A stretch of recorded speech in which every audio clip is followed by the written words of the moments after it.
এই ভাইটা সাতুলিয়া থেকে এসেছে। অ্যাকচুয়ালি এখানে কোনো একটা কাজ ছিল, তো আমার সঙ্গে দেখা হয়ে গেছে। দাদা বলছে আপনার ভিডিও প্রচুর পরিমাণে দেখি, আপনার সঙ্গে দেখা হয়েছে, একটা সেলফি তুলব। তাই আমি বললাম আসো, সেলফি কেন, আমরা একসাথে মিলে একটা খুব সুন্দর ভিডিও করি। একটা কথা আছে কি জানেন, সফলতা কখনো এমনি এমনি পাওয়া যায় না, হঠাৎ করে পাওয়া যায় না।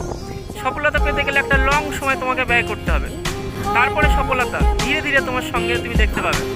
তো এই সোশ্যাল মিডিয়ায় কাজ করতে গেলে হঠাৎ করে কেউ চাইলে ভাইরাল হতে পারেন। আমি অনেকটা সময় এখানে ব্যয় করেছি।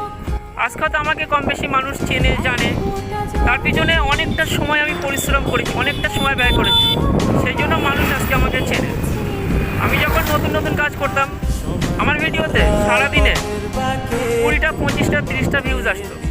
এখন আল্লাহ পাকের ইচ্ছায় 1 মিলিয়নও হয়ে যায় কখনো কখনো। অ্যাকচুয়ালি কি বলুন তো, সবই তোমাদের ভালোবাসা থেকে।